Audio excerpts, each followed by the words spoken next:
야후 코리아라고 인터넷 포털 사이트에서 요즘 우리나라 어린이들에게 가장 인기 있는 직업이 뭔가 물었는데 1위가 가수였다고 합니다.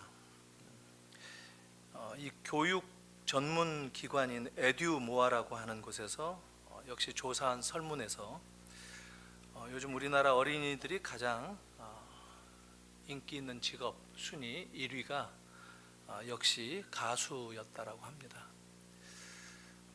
교회 시각으로 보면 나중에 찬양대 대원들이 참 많아질 것이다 이런 생각이 들어서 한편으로는 기대가 됩니다만 참 왜 가수를 좋아할까? 우리나라가 참 예악을 사랑하는 그런 민족이기는 하다 이런 생각도 듭니다. 그 다음 순서가 직업적으로 의사, 변호사, 이 전문 직종, 그리고 교사가 3위를 차지했다고 하고 예술가, 스포츠 선수들 이렇게 뒤를 이었다고 합니다. 과거와 달라진 것이 있다고 한다면 좀 더 구체적으로 미래를 생각하는 것으로 나타난 것이다 합니다. 요즘은 막연하게 나는 뭐가 되겠다 이렇게 꿈만 꾸는 것이 아니라 내가 잘할 수 있는 일, 내가 좋아하는 일 이런 것들을 생각하면서 특정 분야를 선호하는 것으로 드러났다 얘기를 합니다. 아이들이 존경하는 사람들, 인물도 점점 바뀌어 왔다고 합니다. 80년대에는 초등학생들에게 이순신 장군 그리고 유관순 열사를 존경하고 좋아했는데 90년대에 들어서는 농구 선수 마이클 조던과 또 서태지가 되었고 지금부터 한 5년 전이죠. 5년 전에는 김연아, 유재석 이런 사람들이 존경하고 좋아하는 인물이다 이렇게 했다고 합니다. 아무래도 점점 TV에 노출된 순서로 바뀌어 온 것이 아닌가 하는데 그 가운데서도 스타들이 단연 인기가 있다 생각이 듭니다. 그리고 이제 우리나라만이 아니라 좀 더 국제사회에 널리 이름을 날린 인물들을 선호하는 경향으로 바뀌어가고 있다 이런 생각이 듭니다. 그런데 이제 학교에 아직 다니지 않는 미취학 어린이들, 유치원생들의 경우는 좀 더 다르다고 합니다. 어떤 사람이 되고 싶냐 하면 스파이더맨, 좀 비현실적이죠. 또 소방관, 경찰관, 군인 가깝게 배우고 또 보는 이미지를 이렇게 선호한다 얘기를 듣습니다. 이런 이야기를 들으면서 저는 우리 가정에서나 교회에서 우리 아이들에게 꼭 가르쳐야 할 것이 있다 이런 생각을 해봤습니다.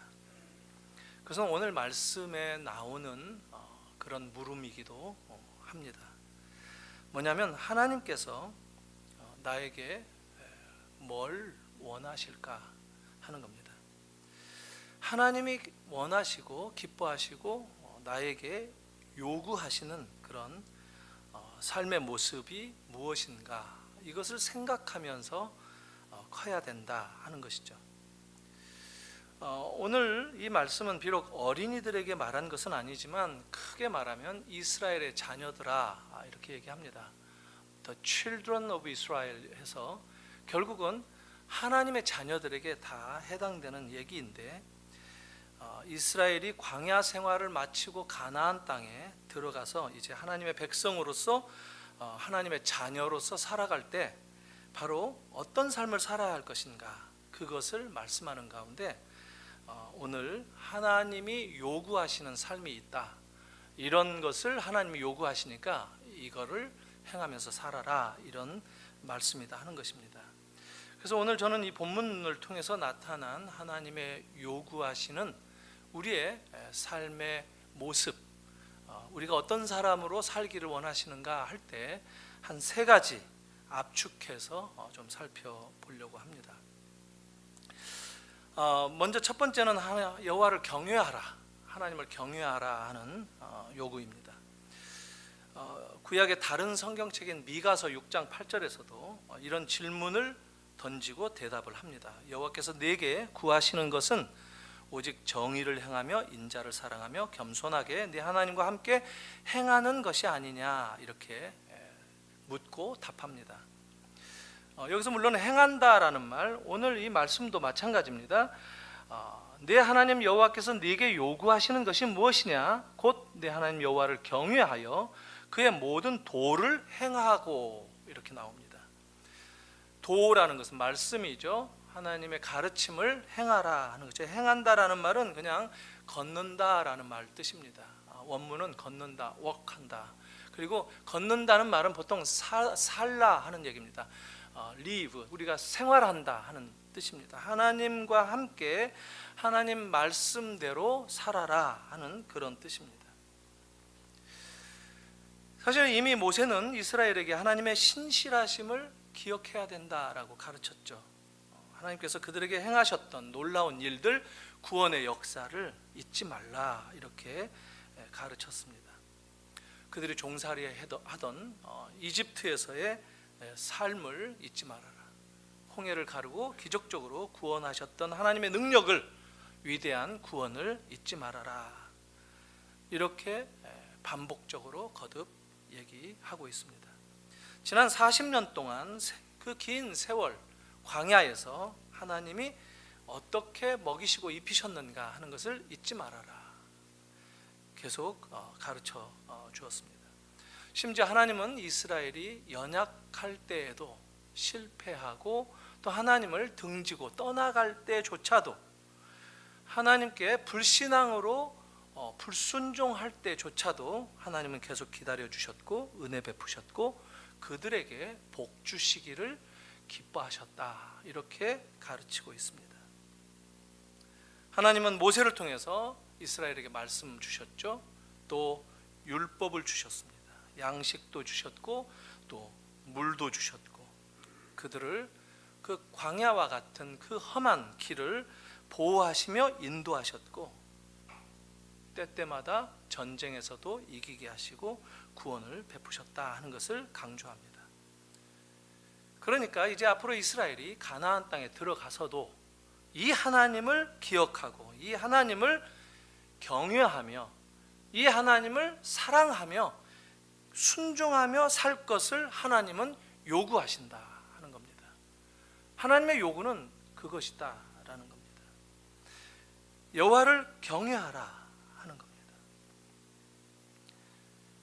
근데 12절 보니까 이 경외하라 하는 말이 나오는데, 우리는 이 말씀을 종종 두렵고 무서워하라는 뜻으로 이해하는 게 종종 많습니다.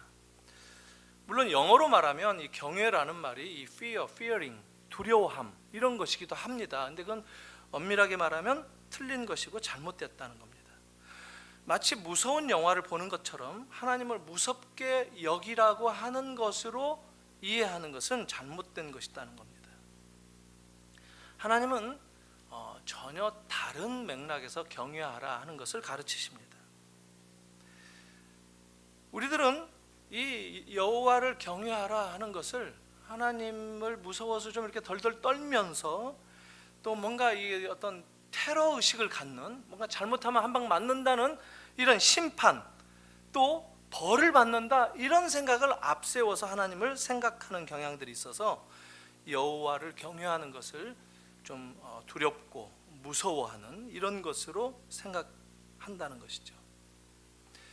그런데 하나님이 경외하라라고 말씀하시는 것은 다만 하나님은 당신의 백성들과 가까이 지내기를 원하신다라는 뜻입니다.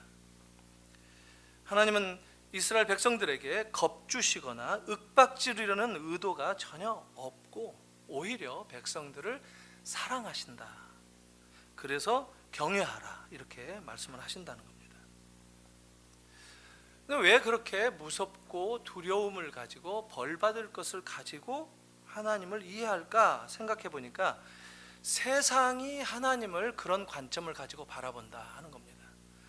세상 사람들이 의외로 하나님을 무서워하고 이 신들에 대한 주눅이 드는 그런 입장에서 신들을 바라보고 이해하는 경향들이 많은데, 의외로 많은 그리스도인들도 하나님을 그렇게 세상적인 관점으로 생각하는 사람들이 있다 하는 겁니다. 구약의 다니엘서를 보면 느부갓네살이 이 다니엘과 세 친구 사드락과 메삭과 아벳느고에게 신상에게 절하라 그러죠. 절하라. 그리고 절하지 않으면 어떡하죠? 모두 죽게 될 것이다. 다 죽일 것이다. 이렇게 윽박지르고 하는, 이게 전형적인 세상적 방식입니다. 신들이 요구하는 그런 경외, 이것이 기독교적으로 자꾸 이렇게 스며든 것이 아닌가 이런 생각이 드는데, 하나님을 경외하라 하는 말은 전혀 그런 뜻이 아니다 하는 겁니다. 다릅니다. 그러니까 하나님이 우리를 부르셔서 어려운 일을 시키시고 어디 일 잘 하나 보자 하고 지켜보고 있다가 잘못하는 것 같으면 혼을 내는 분처럼 여기는데, 이게 하나님에 대한 틀린 생각이고 어긋난 관점이다 하는 겁니다. 이런 관점들이 세상에서 나왔다는 겁니다. 사람들이 무서워하는 것이 보통 뭐냐면은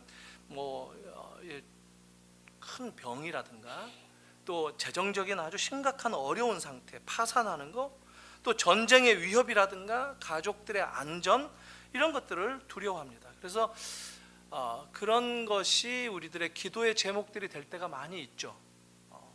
틀린 말은 아닙니다. 사람들은, 세상 사람들은 일반적으로 그런 것들을 두려워합니다.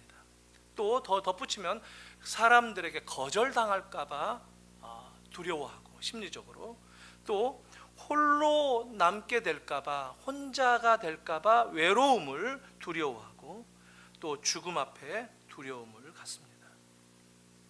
하지만 하나님을 경외하라 하는 것은 하나님의 무한하신 주권, 하나님의 능력, 하나님의 위대하심을 인정하는 존경심을 뜻합니다. 하나님의 그런 위대한 분이시다라는 것을 아는 자로서 하나님은 역시 하는 이런 마음을 가지는 것, 이것을 경외심이다라고 얘기합니다. 일종의 존경하는 마음을 갖는 것, 이렇게 말할 수가 있습니다. 그래서 하나님을 사랑하고 그분의 구원의 능력,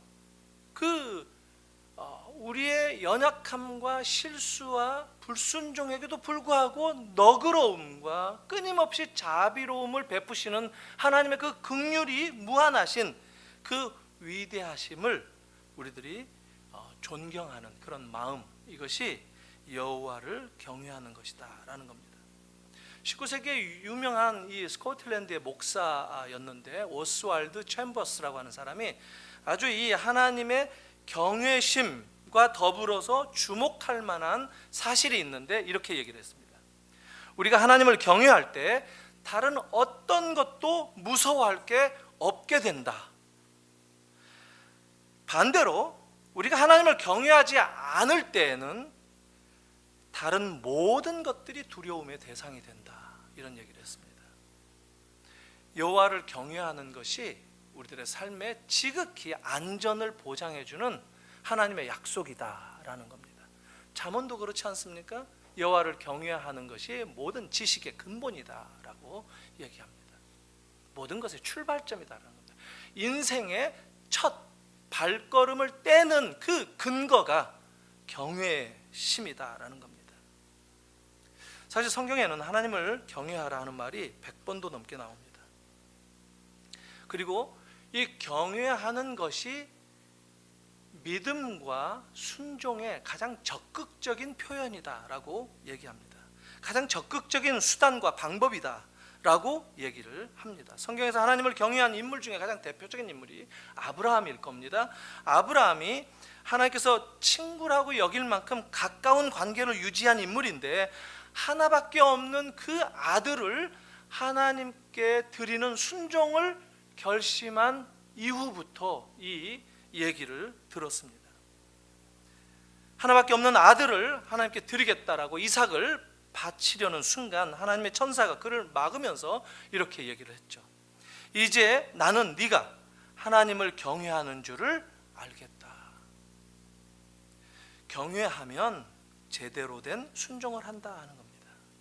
그리고 성경은 무턱대고 말씀을 따르고 무턱대고 순종만 얘기하는 경우는 없습니다. 율법주의자들이 율법을 순종하라라고 가르칠 때 이 경외심을 덧붙여서 가르치지 못할 때 바리새인 서기관들의 이런 겉모습은 종교적이고 순종하는 것 같아 보이지만 사실상 하나님에 대한 경외심이 빠진 채 순종하게 된다라는 그런 얘기도 합니다. 그래서 하나님을 존경하고 하나님을 감사하고 하나님을 기쁘게 여기면서 하나님을 존중하려고 애쓰는 그런 태도, 이것이 경외심이다라는 겁니다.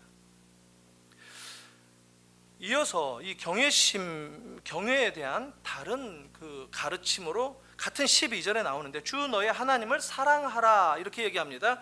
사실 경외와 사랑이 어떤 면에서 나란히 가면서도 같은 범주 안에 들어있다라고 볼 수가 있습니다. 이미 6장 쉐마를 가르칠 때부터 6장에 신명기 6장 들으라 이스라엘에게 바로 이것을 가르쳐라 문지방에도 써서 가르치고 항상 그 이마에도 써서 붙여서 말씀을 가르쳐야 될 것이다 하는데 이 말씀이 뭐냐면 하나님을 사랑하는 그 율법을 가르치라는 것이었습니다.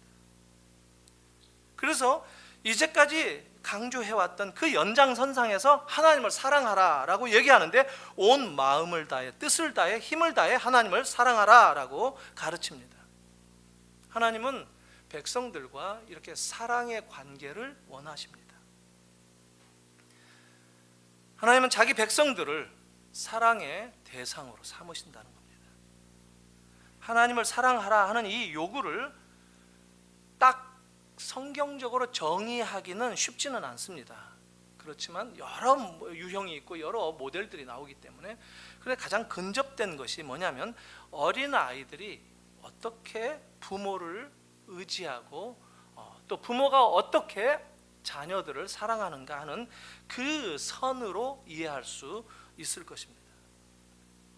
사랑하라 하는 말은 하나님을 향해서 선한 의지를 갖는 것을 뜻합니다. 하나님이 가장 우선적으로 생각하시는 게 무엇인가? 하나님 우선 마음을 쓰시는 것이 무엇인가? 나도 그렇게 하고 싶다라고 하는 이런 마음. 왜 부모들이 어떤 말을 하거나 누구를 좋아한다 그러면 자녀들도 당연히 그 사람이 누군지도 모르지만 좋은 마음을 가지고 하는 그런 것과 같이 하나님을 향해서 선한 의지를 가지고 대하는 그런 것이 사랑에 담겨 있는 뜻이다라는 것입니다. 그래서 하나님이 기뻐하시는 것을 나도 기뻐하고 이런 사랑의 태도와 관련된 이 그 개념들은 아마 따뜻한 마음, 존경심, 감사, 또 숭배, 헌신 이런 내용들이 포함되기도 할 것입니다.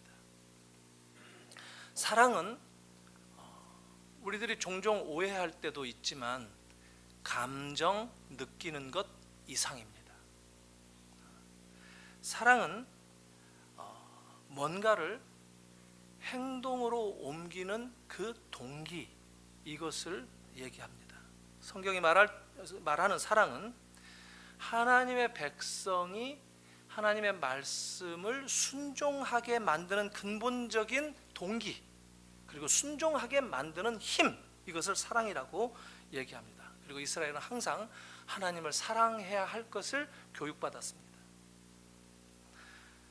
하나님이 이렇게 사랑을 명령하시고 요구하실 때 덧붙여서 나오는 말씀이 뭐냐면 섬기라 하는 겁니다. 예배하라 하는 겁니다. 사랑하고 섬기라 하는 말, 사랑하고 순종하라 하는 말 같은 말입니다. 물론 순종은 이 사랑하는 마음이 없어도 가능하긴 합니다. 왜냐하면 순종은 사랑의 나타난 외향적 결과이기 때문에 결과만 보고 속을 내면의 사랑을 얘기하는 것은 어떨 때는 맞지만 어떨 때는 틀릴 수도 있다라는 겁니다. 그러니까 순종의 동기가 무엇인가? 그게 사랑인가 할 때 그 순종은 정당한 옳은 순종이다 하는 겁니다. 종교적으로 겉으로 나타난 모습, 도덕적으로 나타난 모습, 이것들을 보고 우리들은 사람들을 평가하는 경향들이 많이 있습니다. 근데 그게 전부가 아니다라는 거예요. 종교적인 모습으로 마치 순종을 잘 보이는 모습을 보인다 할지라도 신앙적인 순종이 아닌 경우가 더러 있다는 겁니다. 바리새인들이나 서기관들이 예수님 앞에 보여준 태도를 통해서도 우리가 확인할 수 있는 그런 모습들 아닙니까? 종교적인 언어를 구사하고 사용한다고 해서 신앙이 좋다라고 말할 수도 없다는 거예요.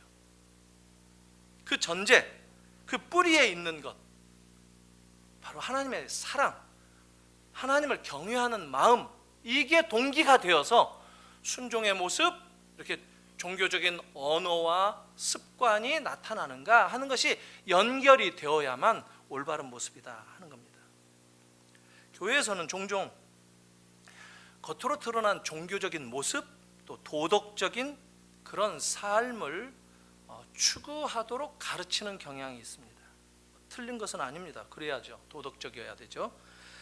그러나 교회는 그거보다도 더 중요하게 사랑의 동기에서 그게 이루어져 가는가 하는 것을 확인하고 가르치는 것이 매우 중요하다는 겁니다. 어제도 이 제자반에서 같이 공부한 그 책 내용 가운데 이 팀 켈러라고 하는 뉴욕에서 목회하는 목사가 쓴 탕부 하나님, 제목이 좀 이상해요. 보통 탕자 이렇게 얘기하는데 이 탕이라는 게 방탕하다라는 그 뜻이라기보다 도덕적인 의미라기보다 사실적인 의미로 과도하게 허비했다라는 겁니다. 그래서 하나님이 아버지가 과도하게 사랑을 허비했다 해서 탕부 하나님 이렇게 제목을 붙여서 우리가 잘 알고 있는 누가복음 15장에 대한 새로운 해석을 책으로 내놓은 것을 나누었습니다. 아주 인상적인데 두 아들이 있는 누가복음 15장 탕자의 비유 가운데 둘째 아들은 도덕적으로 문제가 있었죠. 반면에 큰 아들은 도덕적으로 반듯한 사람으로 등장합니다. 둘째 아들은 자기 마음대로 누구의 간섭도 받지 않고 특히 아버지 없는 곳에서 자유롭게 살고 싶었어요. 그래서 집을 떠납니다. 자기가 원하는 바를 추구하고 자기만의 인생 스타일을 한번 살아보기 위해서 아버지의 품을 떠납니다. 그게 둘째 아들이었습니다. 그러나 그 떠남에 대한 아버지 품을 떠남에 대한 그 본질적인 태도가 보여주는 결과는 실패할 수밖에 없었다 하는 것이죠. 그래서 결국 아주 순식간에 망가지고 엄청난 고생을 하면서 다시 아버지의 품으로 돌아왔고 놀랍게도 아버지는 다시 받아 주신다라는 것이 그 이야기입니다. 그런데 집을 지키고 있었던 큰아들, 겉으로 보기에는 굉장히 종교적이고 집 떠나지 않고 열심히 농사일을 하면서 아버지를 도운 순종적인 그런 삶의 모습을 보이고 있던 이 큰아들, 그러나 그의 마음은 전혀 그렇지 않았다라는 것이 확인됩니다. 그는 아버지를 사랑하지 않았습니다. 아버지를 존경하지도 않았습니다. 아버지 곁에 머물렀던 동기가 무엇이었는가 하면 아버지에 대한 사랑이 아니라 동생에 대한 자신의 우월감, 그리고 동생과의 그 차별, 이런 순종을 통해서 기대할 수 있는 대가로서 아버지의 재산을 자기가 다 받아야 된다라고 하는 이기적인 욕망, 이런 것들이 그를 순종하도록 떠받들고 있었다라는 것이 이야기 가운데 나타납니다. 큰아들 역시 둘째 못지않게 죄인이다 하는 겁니다. 겉모습은 종교적이고 도덕적이지만 그래서 자칫 문제가 없다라고 여길 수 있지만 그것이 문제다라는 겁니다. 때로는 도덕적이기 때문에 문제다라고 지적하는 것이 성경의 관점이다라는 겁니다. 그런데 저는 이 책을 통해서 팀 켈러가 아주 뼈아픈 지적을 하고 있다라고 생각이 들었는데, 교회에 이런 사람들이, 이 큰아들과 같은 사람들이 너무 많다 하는 겁니다.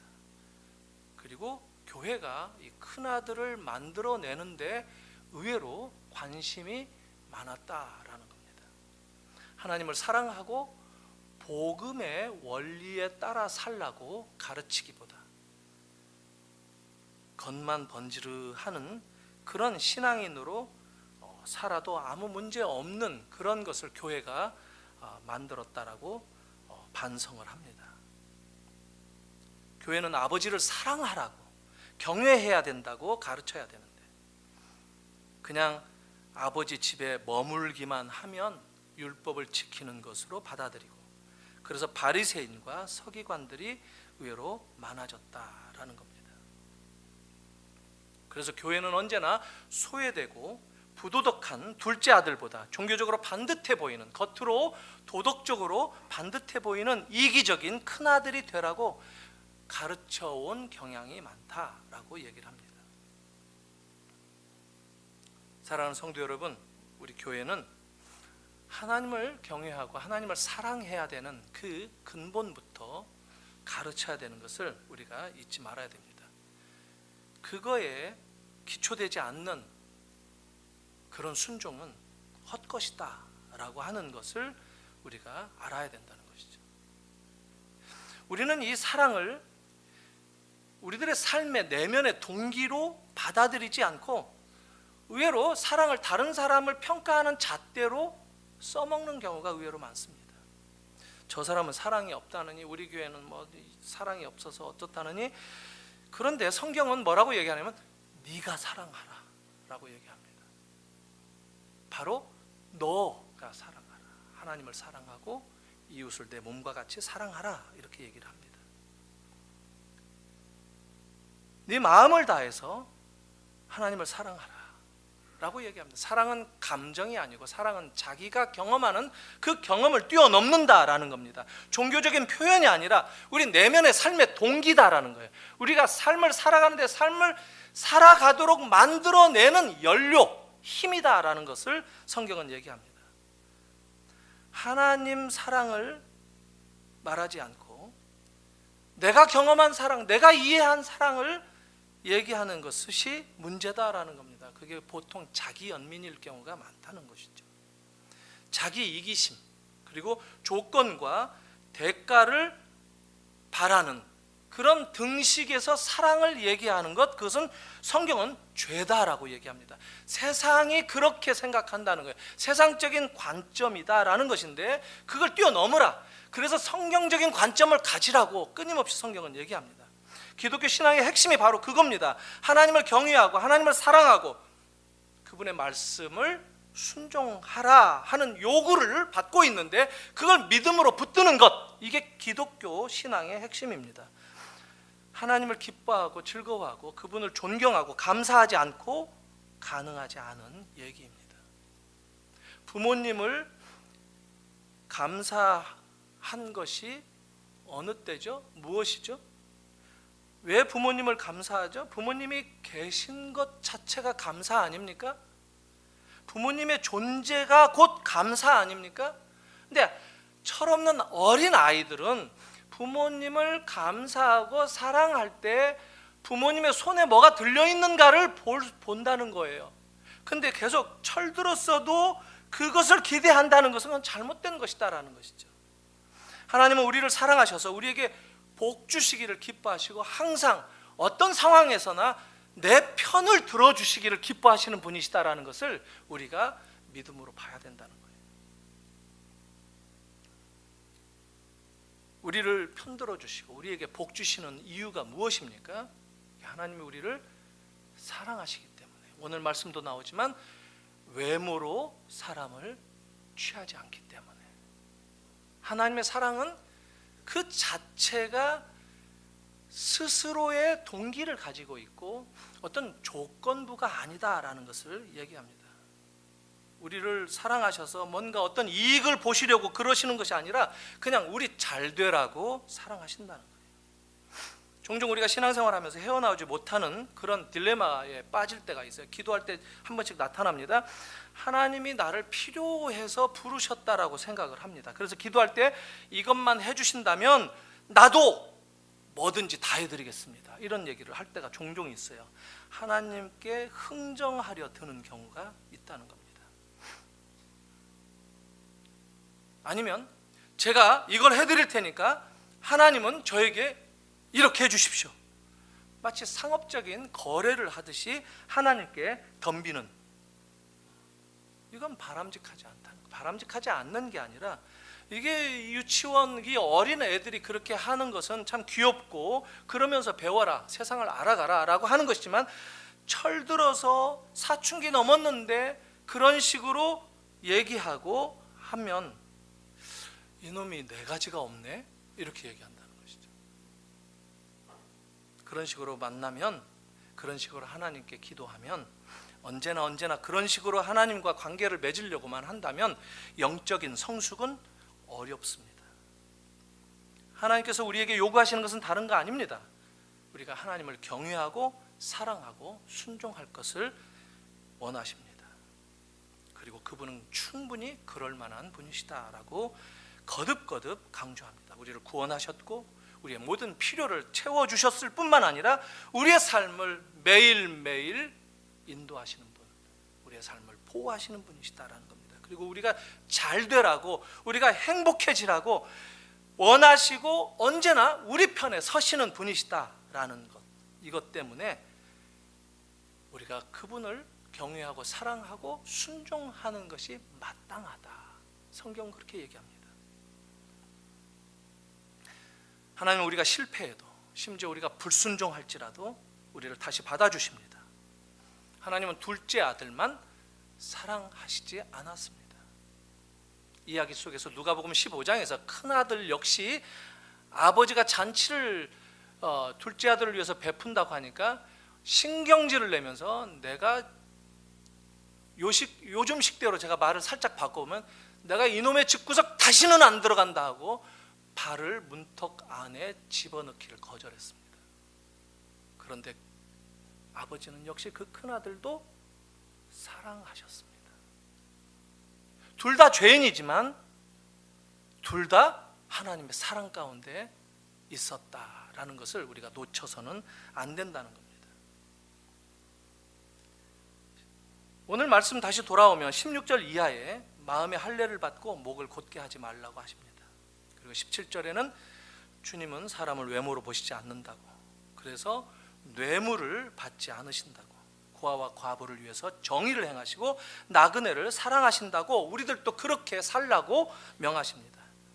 여기서 고아와 과부를 위해서 정의, 신원하신다, 이게 째닥합니다. 의, 하나님은 의로우시다라는 겁니다. 그래서 우리들도 그 하나님의 의를 행하라라고 요구를 하십니다. 하나님이 고아와 과부와 나그네를 사랑하신다는 것, 이게 어떤 사람들입니까? 어떤 부류들입니까? 세상에 근거가 없는 사람들을 얘기합니다. 살 근거가 약한 사람들을 보살피라는 겁니다. 그걸 통해서 하나님의 의로우심이 나타난다라는 것을 얘기하시는 겁니다. 사실 우리들도 다 나그네 아닙니까? 우리들도 다 정처 없는 사람들이고 우리들도 이 땅에서 삶의 근거가 약한 사람들이에요. 우리들이 바로 그 나그네 같다고. 너희들도 광야 생활 나그네로 살아왔으니까 잘 알지 않겠느냐고. 가나안에 들어가서 정착하거든 하나님이 너희들을 나그네 되었을 때 인도하셨던 그 손길을 다른 나그네들에게 베풀면서 실천하면서 살라라고 하셨습니다. 무슨 얘기냐면 하나님이 가지시는 세상을 바라보는 그 관점을 너희들도 인정하고 소중하게 여기고 그것을 실천하고 살아가라라고 요구하셨다는 겁니다. 우리는 사실 근거 없었던 사람들이었는데 예수 믿고 이제 하나님의 자녀가 되었다는 것은 무엇입니까? 그분이 우리에게 기업을 주셨다라는 겁니다. 영원한 기업을 우리에게 물려주셨다라는 겁니다. 이제 근거가 있어요. 우리는 근거가 있으니까 이 근거를 가지고 근거 없는 사람들, 세상의 사람들을 보호하고 사랑하고 이렇게 살라는 것이죠.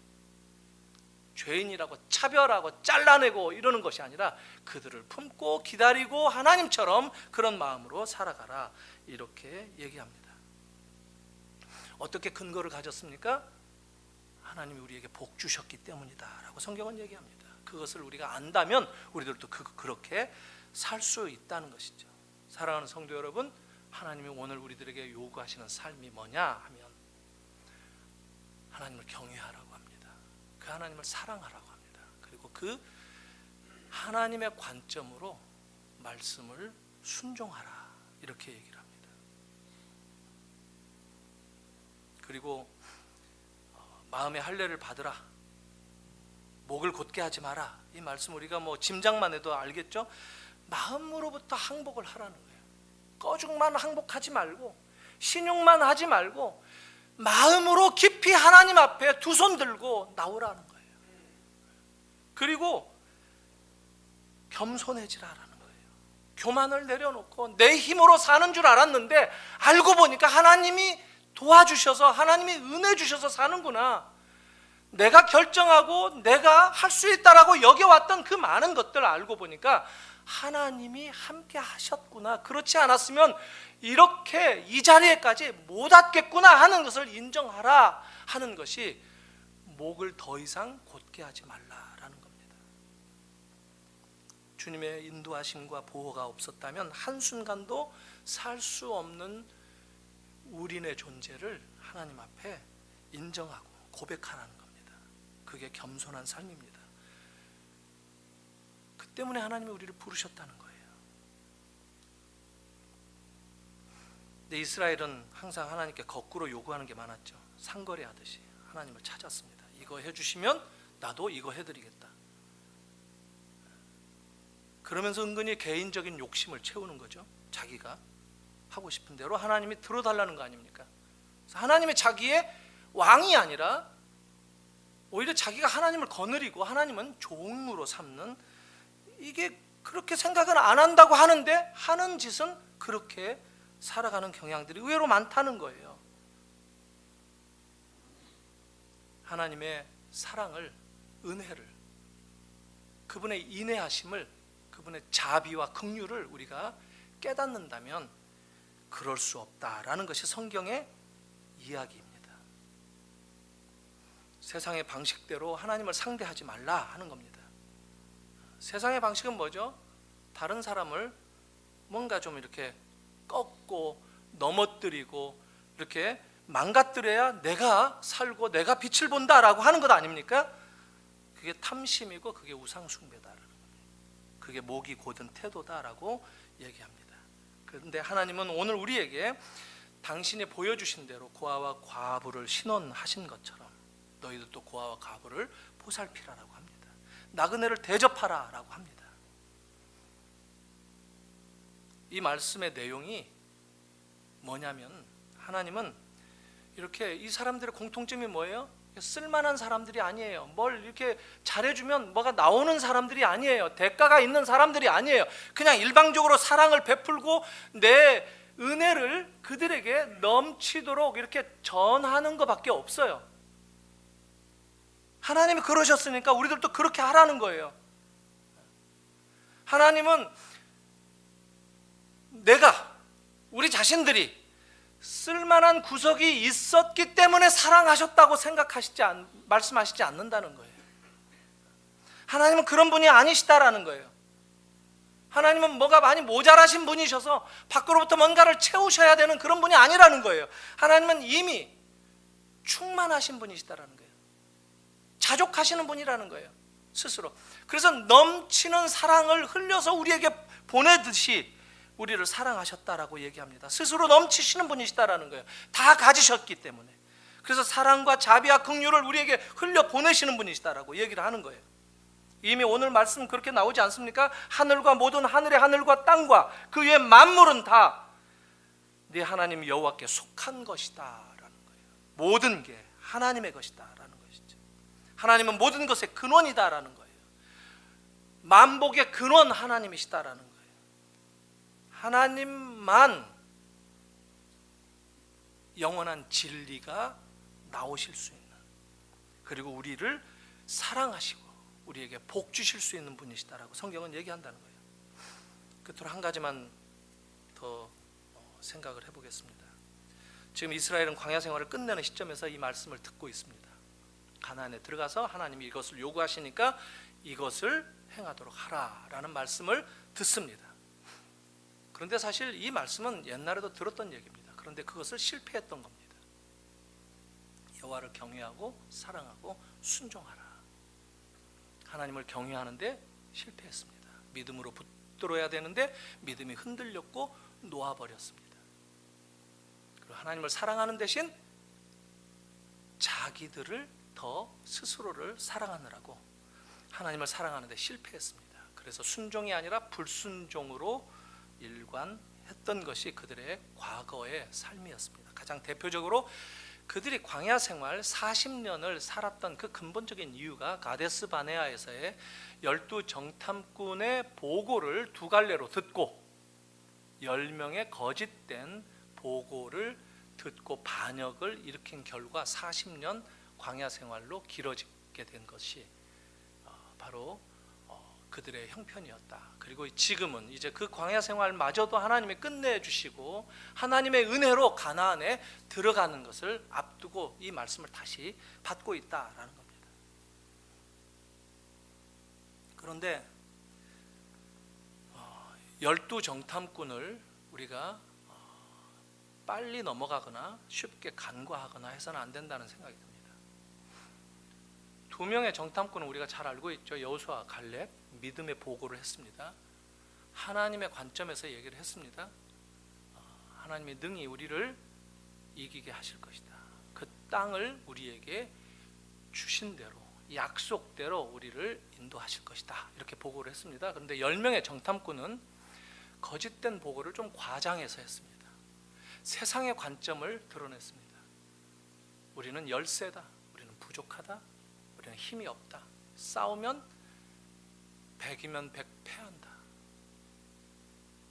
스스로 자기들을 비하시키면서 우리는 메뚜기다 이러면서 그냥 밟혀 죽을 게 뻔하다라는 보고를 했습니다. 그런데 이스라엘은 그 선택의 기로에서 어떤 선택을 했습니까? 우리들이 두 종류의 선택의 기로에 서게 될 때 의외로 세상적인 관점을 택하게 되더라 하는 겁니다. 그래서 이 40년의 의미는 굉장히 아주 깊습니다. 하나님이 이스라엘 백성들에게 이 광야 40년의 생활을 통해서 오늘 우리에게까지 당신의 백성들에게 뭔가를 교훈하시고자 하시는 그 근본적인 그 내용을 우리가 붙잡아야 된다는 거예요. 그걸 알아야 된다는 거예요. 그럴 때 우리들의 신앙에 한 걸음 더 전진이 있을 수 있고 주님이 요구하시는 삶으로 응답할 수 있는 자리에 서게 됩니다. 그게 뭡니까? 세상적인 관점 내려놓기입니다.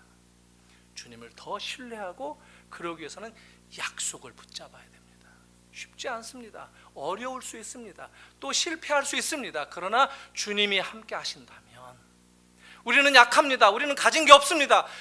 우리는 힘도 없습니다. 그러나 주님이 함께 하신다면 주님이 우리에게 이미 약속을 주시지 않았습니까? 그거 붙들고 다시 힘을 냅시다라고 말할 수 있는 사람들이 일어나기를 바라서 주님은 우리에게 다시 여호와를 경외하라, 사랑하라, 순종하라 라는 요구를 하신다는 겁니다.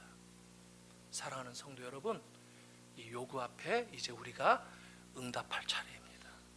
우리 교회가 이 하나님의 요구 앞에 하나님을 사랑하는 마음으로 주님이 나에게 구원을 베푸신 그 위대하심과 주님이 나를 사랑하시는 그 긍휼이 넘치시는 자비가 넘치시는 그분의 감사한 마음으로 주님은 이제까지 단 한 번도 약속을 어기신 것이 없다.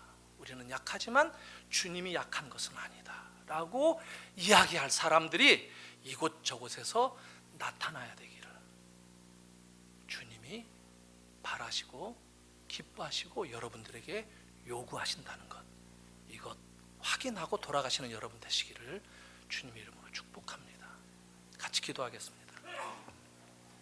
이 시간 오늘 말씀 잠깐 생각하면서 주님 경외하고 주님 사랑하고 주님 말씀 순종하는 주님이 기뻐하시는 주님이 바라보시는 그 관점을 저도 가지기를 소원합니다.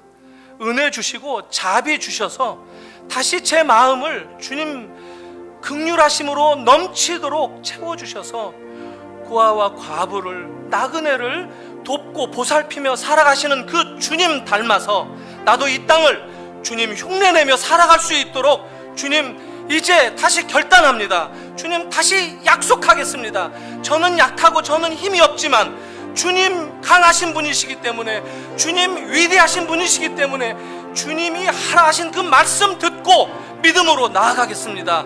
다시 결심하는 우리 모두가 되기를 기도하십시다. 함께 기도하겠습니다.